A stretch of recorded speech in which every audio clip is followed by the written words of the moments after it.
So hello everyone, welcome to boards made easy. Am Bharti Kaushal और आज हम अपना जो आपका हिस्ट्री का चैप्टर है, chapter number 2 kings, farmers and towns, उसका finally the last topic cover करेंगे। ओके, सो जो आपका लास्ट टॉपिक है वो क्या है? The limitations of inscriptional evidence. ठीक है, सो फर्स्ट ऑफ ऑल हम देखते हैं what is a limitation. Limitation का मतलब क्या होता है? लिमिटेशन का मतलब हो सकता है कुछ कमियां, है ना, कमियां, खामियां, डीमेरिट्स, है ना, ऑफ इंस्क्रिप्शनल एविडेंस। इंस्क्रिप्शंस भी आपको पता है, हमने इंस्क्रिप्शंस डिस्कस किए हैं। और देखिए अभी तक जितना भी हमने ये चैप्टर पढ़ा है ये सारा इंस्क्रिप्शंस पे ही बेस्ड है। जो भी हमने अपनी हिस्ट्री के बारे में अजम्पशंस लगाई हैं वो सारी हमने इंस्क्रिप्शंस को देखते हुए ही लगाई हैं। मतलब अपनी जो हमारी पूरी हमने पास्ट हिस्ट्री है वो एक्सट्रैक्ट ही इन इंस्क्रिप्शंस के थ्रू की है। लेकिन एट द एंड कुछ ना कुछ कमियां, खामियां तो इन इंस्क्रिप्शंस में भी रही होंगी ना, जो ये इंस्क्रिप्शंस एक पॉइंट ऑफ व्यू को प्रोड्यूस करती हैं। मोस्ट प्रोबेबली कई बार कभी कभी वो हो जाता है कि मे बी हम जिस नज़रिए से उस इंस्क्रिप्शन को देख रहे हो एक्चुअल में वो इंस्क्रिप्शन आपको वो पॉइंट ऑफ व्यू देना ही ना चाहती हूँ, है ना। सो इन इंस्क्रिप्शंस में जो कुछ कमियां, खामियां रही हैं जिसके थ्रू हमें कुछ अपने हिस्ट्री के जो एस्पेक्ट्स हैं वो ब्लीक लगते हैं, आज हम उसी को ही डिस्कस करेंगे कि वो कौन कौन सी कमियां, खामियां। और जैसे आपने पढ़ा ही है, हमने पिछली वीडियो में ही डिस्कस किया था ना कि कुछ इंस्क्रिप्शंस में प्रॉब्लम थी। जैसे कई बार जो है इंस्क्रिप्शंस की स्क्रिप्ट ऐसी थी जो समझ ही नहीं आ पाती थी। कई बार था कि कुछ इंस्क्रिप्शंस जो हैं कन्फ्लिक्टिंग से या कॉन्ट्रडिक्टरी से आपके आइडियाज, नोशंस को प्रोड्यूस कर देती थी, जिस वजह से कई बार उनका जो एक एक्चुअल कॉन्टेक्स्ट है वो समझने में मुश्किल आती थी। एंड एट द एंड जिस वजह से थोड़ा बहुत जो पास्ट के कुछ इवेंट्स हैं उसके बारे में हमें एग्जैक्ट इन्फॉर्मेशन भी नहीं मिल पाती।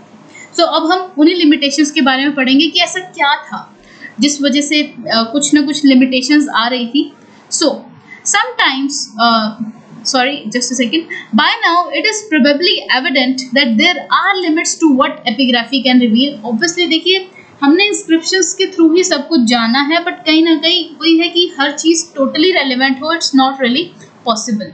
सो sometimes there are technical limitations, कुछ ना कुछ प्रॉब्लम, कुछ ना कुछ इश्यूज आ ही जाते हैं किसी चीज़ में। Nothing is actually properly perfect, हर चीज़ जो है 100% नहीं हो सकती, है ना।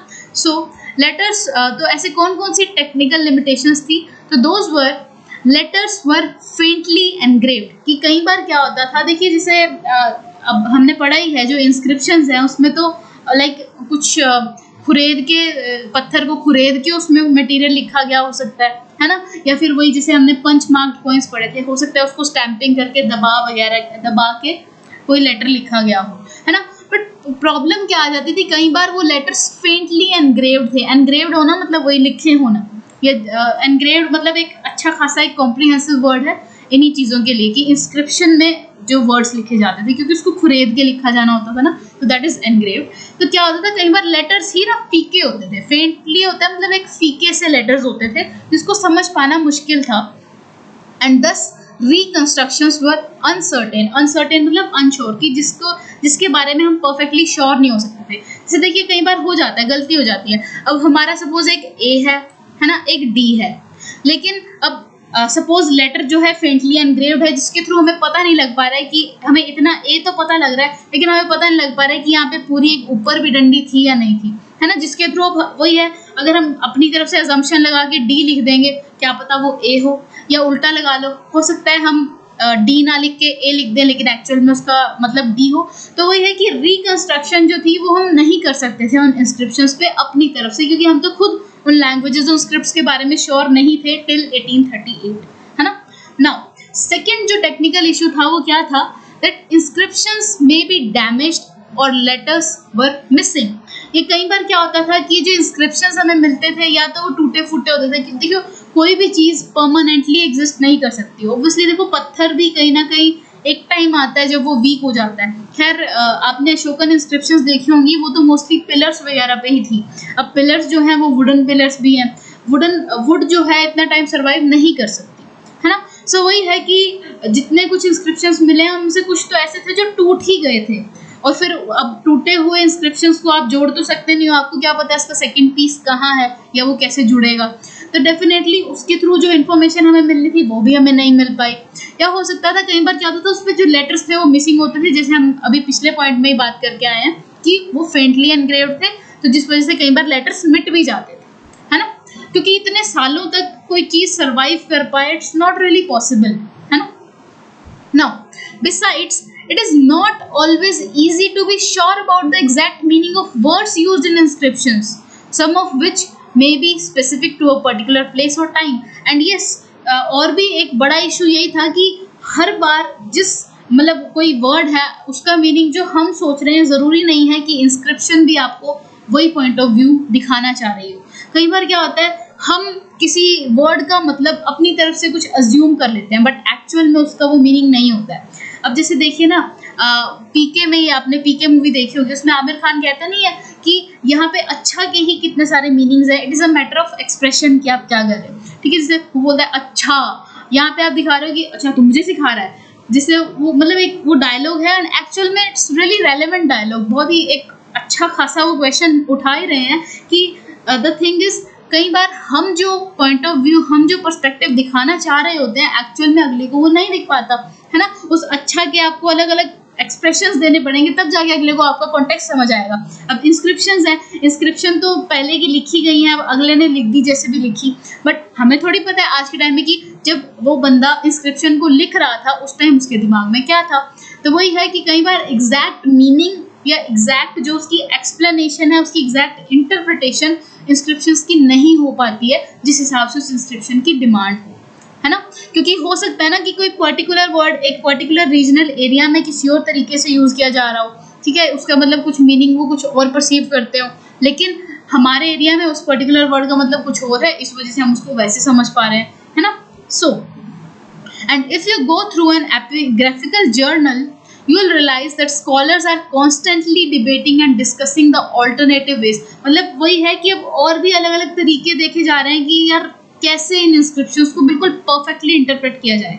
अब देखिए आपके कोर्ट्स में ही ऐसी प्रॉब्लम आती है, कई बार क्या होता है कि जो लॉज हैं, रूल्स एंड रेगुलेशंस हैं, हर कोर्ट की अपनी अपनी एक्सप्लेनेशन होती है उस पर्टिकुलर लॉ के लिए, है ना। बट एट द एंड फिर कई बार जब कन्फ्यूजन हो जाए तो हार के जो आपका सुप्रीम कोर्ट है उसे ही उसकी एक प्रॉपर इंटरप्रिटेशन देनी पड़ती है ना, ताकि जो लॉज हैं उनको मतलब बिल्कुल ठीक तरीके से, एक्यूरेट तरीके से यूज़ किया जा सके। तो वैसा ही था in case of inscriptions as well, कि आज तक भी हमें बिल्कुल उस इन इंस्क्रिप्शंस के बारे में परफेक्टली अच्छी वाली इंटरप्रिटेशन हमारे पास भी नहीं आ पाई है। क्योंकि देखिए एक पूरी कंट्री है, एक पूरा वर्ल्ड है, तो वहाँ पे ये तो नहीं हो सकता ना कि सभी लोगों का ओपिनियन सेम हो। हर किसी का सोचने का जो तरीका है, हर किसी का जो नज़रिया है किसी चीज़ को देखने का वो अलग होता है ना। सो डेफिनेटली वो जो एक्सप्लेनेशंस हैं उनमें फ़र्क आएगा ही आएगा, और वैसा ही होता है in case of inscriptions as well, जिस वजह से एक प्रॉब्लम हो जाती है। ओके, नाउ आगे बढ़ते हैं। Although several thousand inscriptions have been discovered, not all have been deciphered, published and translated। वही है कि inscriptions शायद बहुत सारे मिले भी होंगे, बट सबकी स्क्रिप्ट जान पाना तो काफ़ी मुश्किल है एंड टाइम कंज्यूमिंग टास्क है। आप ये देखो ना कि ब्राह्मी खरोष्टी भी बहुत लेट आके डिसाइफर हुई थी, है ना। अब आगे कोई नई इंस्क्रिप्शंस हमें मिलती है, इट विल टेक टाइम, हमें चीज़ों को समझने में, उसकी लैंग्वेज को समझने में, उसकी स्क्रिप्ट को समझने में टाइम लगेगा। एंड डेफिनेटली हो सकता है फिर आगे और भी नई नई लैंग्वेजेस इन्वेंट हो जाएं इन्हीं इंस्क्रिप्शंस के थ्रू। बिसाइड्स मेनी और inscriptions must have existed which have not even survived the ravages of time. क्योंकि देखिए विद टाइम हर चीज़ डिटेरियोरेट होती ही होती है ना। सो हो सकता है कुछ ऐसे भी इंस्क्रिप्शंस रहे होंगे जिन्हें हमने शायद आज तक देखा भी ना हो, या जिनके बारे में आज तक हम जानते भी ना हो, क्योंकि वो सर्वाइव ही नहीं कर पाए। क्योंकि देखिए मटेरियल्स हैं, मटेरियलिस्टिक थिंग्स टूट ही जाती हैं, चाहे जितना आप उसको बचा के रख लो, एक टाइम तो आएगा ना जब वो एक वीक पॉइंट पे आ जाएगी एंड एट द एंड वो टूट जाएगी। सो वैसा ही अब इंस्क्रिप्शंस थी, कुछ सर्वाइव कर गई, वो हमें आज मिल गई, कुछ थी शायद जो हमारे आज तक हाथ लगी ही नहीं क्योंकि वो सर्वाइव नहीं कर पाए। Now so what is available at present is probably only a fraction. तो आज के टाइम में जो हमारे पास है वो तो बहुत एक छोटा सा पार्ट है अबाउट द हिस्ट्री, जिसके थ्रू हम अपनी हिस्ट्री को फ्रेम कर पाए हैं, बना पाए हैं, एक्सप्लेन कर पाए हैं, वो जो थोड़े बहुत इंस्क्रिप्शंस हैं उन्हीं के थ्रू।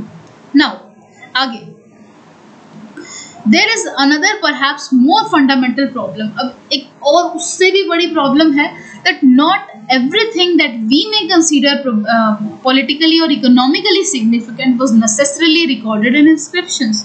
तो वही है कि ज़रूरी नहीं है जो चीज़ हमारे लिए इम्पोर्टेंट हो वो उस टाइम के लिए भी इम्पोर्टेंट रही हो. कई बार हमें लगता है कि हमारी लाइफ का एक पर्टिकुलर एस्पेक्ट बहुत इम्पोर्टेंट था हमारे लिए एक टर्निंग पॉइंट भी है, लेकिन अगर कोई बाहर वाला उस पर्टिकुलर एस्पेक्ट को सुनता है, कई बार वो इतना ओवरवेल्म नहीं होता आपकी वो बात सुन के, तब आपको फील होता है कि यार मेरे लिए तो ये बहुत इंपॉर्टेंट थी बट अगले के लिए तो ये बिल्कुल सिग्निफिकेंट बात नहीं थी. तो वैसा ही इंस्क्रिप्शंस के केस में है कि ज़रूरी नहीं है कि जिसे हम इम्पोर्टेंट कंसीडर करते हैं वो पिछले मतलब उस हिस्ट्री के टाइम पर भी इम्पोर्टेंट हो, है ना.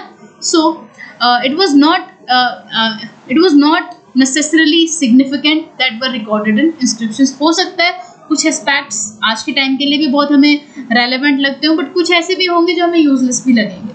So for instance, routine agricultural practices and joys and sorrows of daily existence find no mention in inscriptions, which focus more than not on grand unique events. वही बात है ना कि देखिए किसी भी इंस्क्रिप्शन में, अब देखिए हमें बहुत इंटरेस्ट होगा जानने का कि पहले टाइम में एग्रीकल्चरल प्रैक्टिसेस कैसी थी. तो उस टाइम पे जब एग्रीकल्चरल प्रैक्टिसेस थी उस टाइम पे फार्मर्स को क्या फेस करना पड़ता था, क्या उनकी जो प्लाइट थी वो अच्छी थी या बुरी थी, है ना. अब हमारे लिए वो बहुत इंपॉर्टेंट है, बट द थिंग इज वो पास्ट के लिए उतना इंपॉर्टेंट नहीं था क्योंकि उनका किसी इंस्क्रिप्शन में भी मेंशन नहीं है. क्योंकि जितने भी इंस्क्रिप्शंस मिले उनमें कुछ यूनिक इंपॉर्टेंट इवेंट्स के बारे में ही मेंशन किया गया. और क्यों यूनिक इंपॉर्टेंट इवेंट्स? क्योंकि वो किंग्स ने ही कमीशन की थी. Now besides, the content of the inscription almost invariably projects the perspective of the person who commissioned them. As I told you कि जो inscriptions हैं वो उसी person के कॉन्टेक्स्ट में लिखी जाते हैं, उसी पर्सन के पर्सपेक्टिव से लिखे जाते हैं जो इन इंस्क्रिप्शंस को लिखने का ऑर्डर देता है. ओके, सो वही है कि अब कोई भी एक सपोज कोई किंग का कोई पर्टिकुलर ऑर्डर है या उसने कुछ भी ऑर्डर दे दिया, बट अब जो किंग के हिसाब से वो ऑर्डर ऑब्वियसली अच्छा ही होगा, वो क्योंकि मतलब उसके पर्सपेक्टिव का है तो definitely it would be a positive thing for him. But the thing is कैसे उसके उस ऑर्डर से बाकी लोग जो उसकी प्रजा है उन पे जो इम्पैक्ट आएगा उसका तो कोई मेंशन है ही नहीं ना, या जो लोगों का उस चीज़ पे पॉइंट ऑफ व्यू है उसका भी कोई मेंशन नहीं है. तो वही बात है कि कहीं ना कहीं जो इंस्क्रिप्शंस थे those were only one sided. ठीक है, पूरे वो वन साइडेड थे क्योंकि उसमें जो पर्सपेक्टिव है वो सिर्फ उस बंदे का है जिसने उसको बनाने का ऑर्डर दिया है. So as such they need to be juxtaposed with other perspective so as to arrive at a better understanding. देखिए एक आपका जो जज भी होता है ना, जो मैजिस्ट्रेट होते हैं, अब सपोज कोर्ट में कोई केस हुआ है, अब ऐसा तो नहीं है ना कि वो सिर्फ एक ही साइड की आर्ग्यूमेंट सुन के अपना डिसीजन दे रहे हैं. He listens to the perspective of both the parties. ठीक है, एक हो सकती मतलब वही है ना, वो प्रोसिक्यूटर को भी उतना ही सुनेंगे, वो डिफेंस को भी उतना ही सुनेंगे, उसके बाद वो अपना एक पॉइंट ऑफ व्यू बनाएंगे जिसके थ्रू वो अपनी रूलिंग देंगे अकॉर्डिंग टू द लॉ. वैसा ही है ना, आपको भी यहाँ पे एक जज की तरह काम करना है कि मतलब आप भी ऐसा नहीं चाहोगे ना कि आप सिर्फ उन इंस्क्रिप्शंस के लिए एक पर्सपेक्टिव बना लो just by like getting an opinion from the one side only, क्योंकि इंस्क्रिप्शंस जो है वो सिर्फ एक ही पॉइंट ऑफ व्यू को एक्सप्रेस कर रहे हैं, वो भी उस बंदे के जिसने उनको लिखवाया है. तो डेफिनेटली वो अपनी कमियां खामियां उसमें नहीं मेंशन करवाएगा. तो एक्चुअल में ज़रूरत क्या है कि इंस्क्रिप्शंस दोनों वेज की, दोनों आर्ग्यूमेंट्स के बारे में हो. जक्सटापोज्ड का मतलब होता है कि दोनों तरफ के ओपिनियंस को वो रखे. इट इज़ नॉट जस्ट कि एक ही आर्ग्यूमेंट, एक ही साइड ऑफ आर्ग्यूमेंट आपके सामने आ रही है, दोनों आने चाहिए एंड फिर हम कोई उस पर कंक्लूजन बनाए. ठीक है, so this was all about your chapter Kings, farmers and towns. तो यहाँ पे ये ख़त्म होता है. ठीक है, सो इसके जो कुछ इंपॉर्टेंट टॉपिक्स हैं वो आपके फर्स्ट सेकंड टॉपिक्स तो ज़रूरी ही हैं, पर एक ग्रेजुअल रीडिंग तो आपको पूरे चैप्टर की देनी ही पड़ेगी. ठीक है, ये टॉपिक आपका हो भी सकता है, नहीं भी हो सकता है कि ये पेपर में आए या ना आए, तो आप बस एक हल्का सा पढ़ लेना कि और इसमें तो कुछ खास है भी नहीं, बस ये नॉर्मल बताया ही गया इंस्क्रिप्शंस के बारे में कि कुछ में लेटर्स पूरे थे, कुछ में नहीं थे. ठीक है, तो ये एक बार रीड कर लेना सो दैट अगर 3 मार्कर में भी आए या हो भी सकता है खैर 5 मार्कर में, तो आपके पास सफिशिएंट नंबर ऑफ पॉइंट्स हो लिखने के लिए. So with this your chapter number 2 of history, kings, farmers and towns is completed. So thank you very much and have a nice day.